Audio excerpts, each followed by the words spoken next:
yo.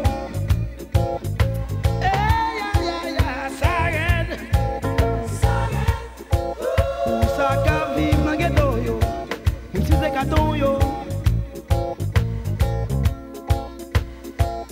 Pas yo dit n'a demandé. Oh qu'il est pour ça qu'a changé. Il est la six pour rêver. Que j'dis nous l'a espéré. Et on va l'aimer. Tout le monde là pour nous rassembler. De côté.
Yo massacre paysan Jean Rabel. Yo touye Antoine Isméry, Père Jean-Marie Vincent, Petit Jean-Pierre Louis, Sénateur Yvon Toussaint. Yo massacre Moun Raboto. Yo touye Jean-Dominique avec Jean-Claude Louis-Saint. Fois ça nous dit c'est trop bateau. N'a prélé en moins, fait main robinet sang. Si vous pas dit rien, c'est pral tout pao.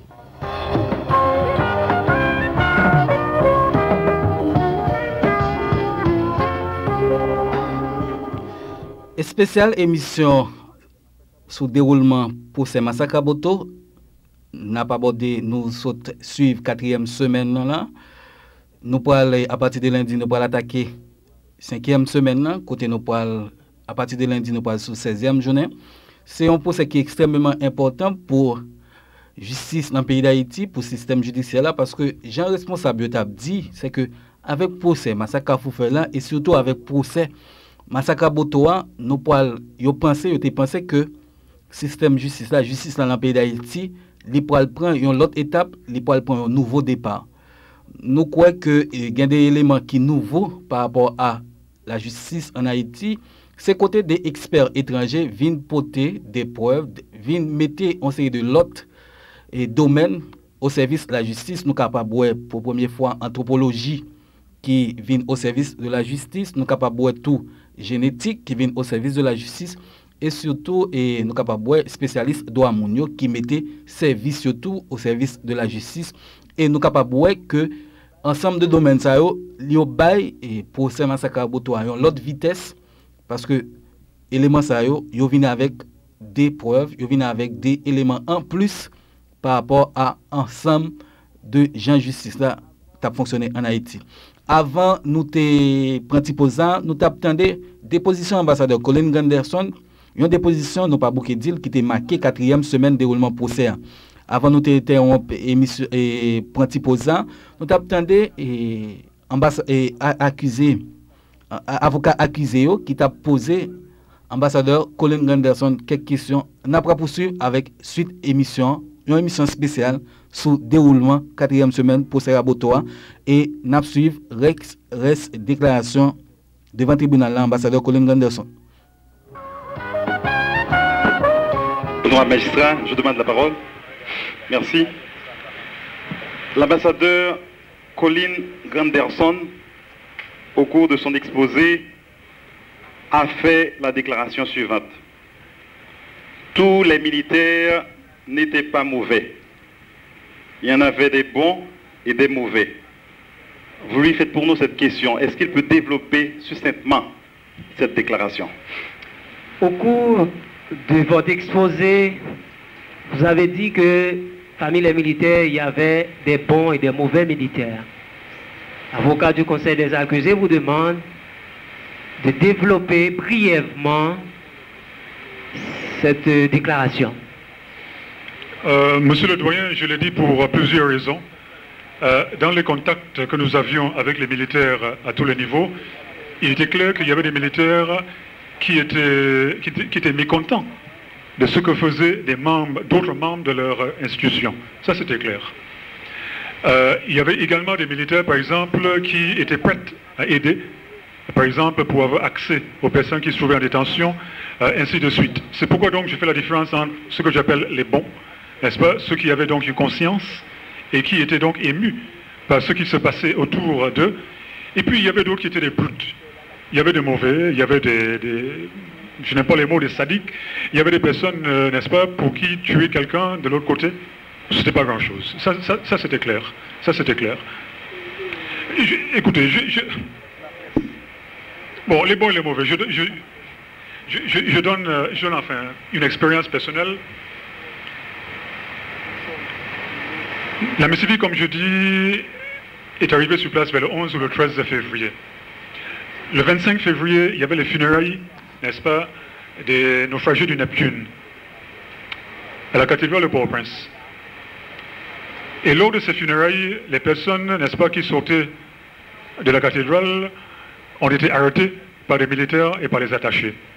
Et nous avons dû organiser une sortie des gens, n'est-ce pas, pour les protéger. C'était un exemple, n'est-ce pas, de ce que j'appelle, il y avait des mauvais. Moi-même, je me suis rendu à Jérémie pour voir les responsables militaires, et quand je me suis assis devant lui, n'est-ce pas, lui, il a placé son pistolet à côté de lui, n'est-ce pas, pointé vers moi. Bon, enfin, moi je suis un civil, je suis là tout seul, n'est-ce pas, dans son fief, n'est-ce pas, intimidation, n'est-ce pas, il y avait qui le faisait, il y avait d'autres qui avaient des contacts, n'est-ce pas, ouverts avec nous, on pouvait, n'est-ce pas, on pouvait leur parler, on pouvait faire des propositions. Nous savons par exemple, c'était au Caï, un peu après l'installation de la MCV, nous avions dit que les militaires n'ont pas le droit de signer des mandats d'arrestation. Et on avait passé ces informations, n'est-ce pas, au responsable au Caï, et lui, il a donné des instructions à ses hommes, vous n'avez pas le droit de signer des mandats d'arrestation parce que, n'est-ce pas, vous êtes des policiers, vous êtes des militaires, n'est-ce pas? Donc, quelques exemples. Merci, magistrat. Vous lui faites pour nous cette deuxième et dernière question. Est-ce qu'il peut établir plus ou moins le pourcentage même boiteux, ou du moins l'échelle même boiteuse des bons et des mauvais. Un pourcentage, même boiteux, des bons et des mauvais militaires. L'avocat vous demande si vous pouvez établir un pourcentage boiteux qu'il soit entre les bons et les mauvais militaires. Monsieur le doyen, je ne pense pas, parce que si je donnais un avis, ce ne serait même pas boiteux, n'est-ce pas, ce serait complètement déséquilibré, n'est-ce pas, parce que je pense qu'il y avait beaucoup de mauvais et peu de bons. Mais comme je dis que c'était d'après nos contacts, et on n'a pas pu rencontrer tous les militaires, donc je ne pense pas donner une meilleure réponse à votre question. Frère Issa, une question. Bien entendu, avant de poser ma question, je tiens à remercier le doyen pour l'exhortation qu'il a adressée au ministère public, à la partie civile et au Conseil de la Défense. Donc, laquelle exhortation nous demande d'avoir du respect pour M. Colin Gunderson. Mais nous voulons rappeler au tribunal que nous avons appris à respecter toutes les personnes, qu'ils soient scieurs de bord, charbonniers ou diplomates. Donc, la personne humaine même.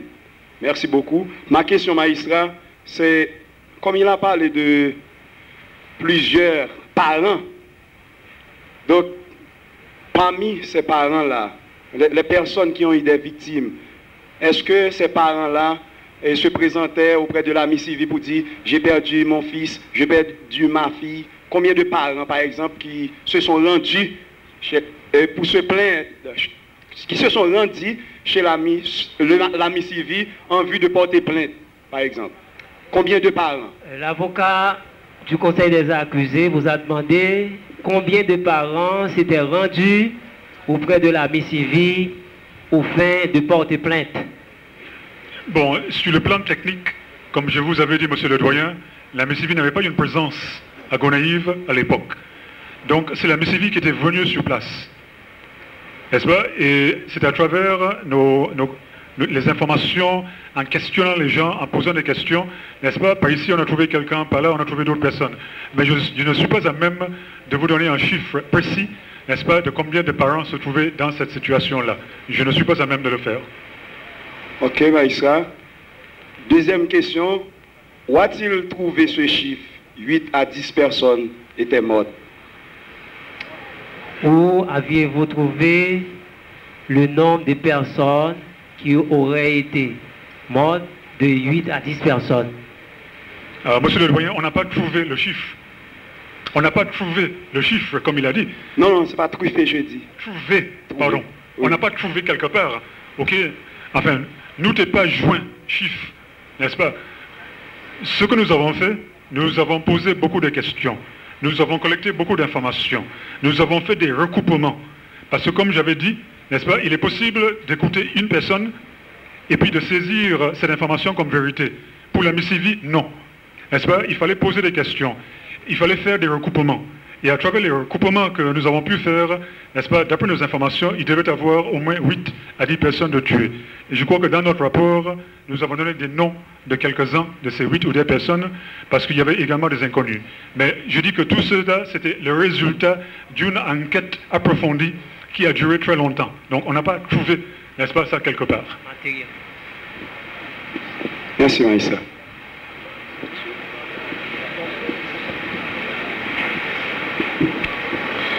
Monsieur le Président du tribunal criminel,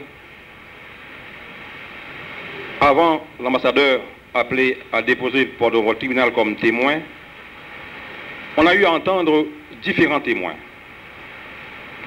qui ont eu à déclarer que plusieurs personnes ont été tuées. Mais ces témoins ont cité, à titre d'exemple, le nom de Ticlaude, celui de Dieu Cublé et de Jamais Dodo. Demandez pour nous, magistrats, à ce témoin, s'il est en mesure de citer d'autres noms. Est-ce que... S'il est en mesure de citer d'autres noms, autre que cela. L'avocat du Conseil des accusés vous a demandé les témoins qui ont déposé antérieurement ont déclaré que Ticlaude Dieu qui voulait et jamais Dodo aurait été trouvé la mort durant la période des événements de Raboto. Il vous demande si vous êtes en mesure de citer le nom d'autres personnes décédées. Monsieur le doyen, vous me permettez de lire du rapport parce que je ne peux pas me souvenir de tous les noms. Oui. Oui. Allez-y. D'après le rapport de la MICV, n'est-ce pas, et je lis, 8 décès ont été établis avec certitude. Pierre-Michel dit jamais Dodo. Tite Claude, Dieuvlé Jacques, Valsin, un pêcheur du nom de Zacharie, un homme identifié comme Nicolas, et au moins 2 autres personnes qui n'ont pas été identifiées et dont les corps incinérés ont été retrouvés sur la plage de Bas-Carenage, dans le lieu dit Lotbo-Canal. Ok. Messieurs, demandez pour nos témoins, puisqu'on a déclaré avoir été sur les lieux, soit dans la matinée ou dans l'après-midi du 27 avril 1994, soit 5 jours après l'incident. Par se présenter sur les lieux magistrats, il a déclaré avoir vu des ossements ou des cadavres. Demandez-lui pour le magistrat combien de cadavres en a-t-il vu de ses propres yeux. L'avocat vous a dit que vous avez vu des ossements ou du moins des cadavres. Il vous a demandé combien de cadavres aviez-vous vu. Monsieur le doyen, comme je dis à plusieurs reprises, moi-même, je ne me suis pas rendu sur place à Gonaïves. C'était des membres de la mission des observateurs qui ont été envoyés sur place. Et ça, c'était la façon de faire de la MICV, n'est-ce pas? C'est-à-dire qu'on avait des spécialistes en droits de l'homme et en autres choses qui faisaient le travail sur place, qui faisaient les rapports, ainsi de suite. Donc moi-même, n'est-ce pas, je n'ai pas été un témoin oculaire. Je donne des informations données par la MICV.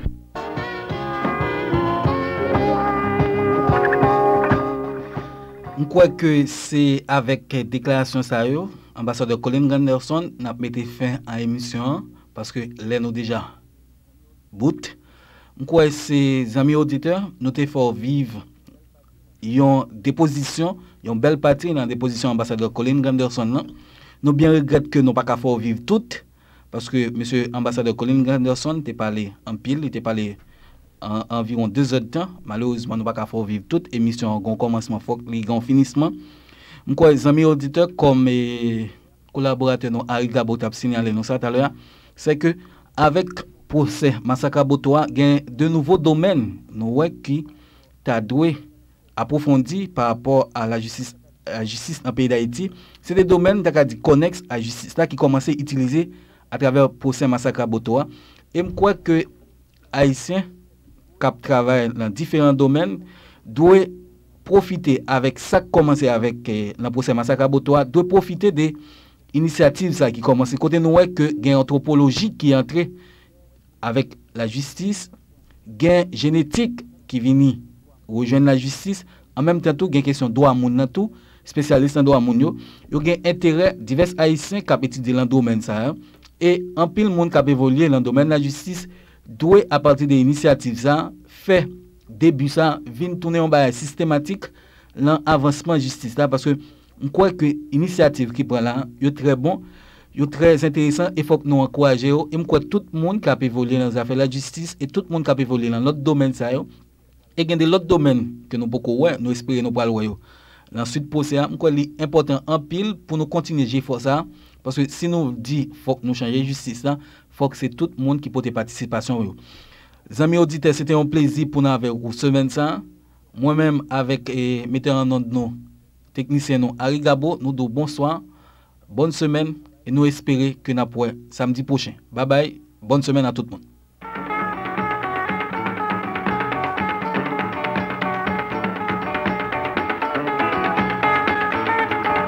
Parole la droite et gauche, parole la tête en bas, parole la devant derrière.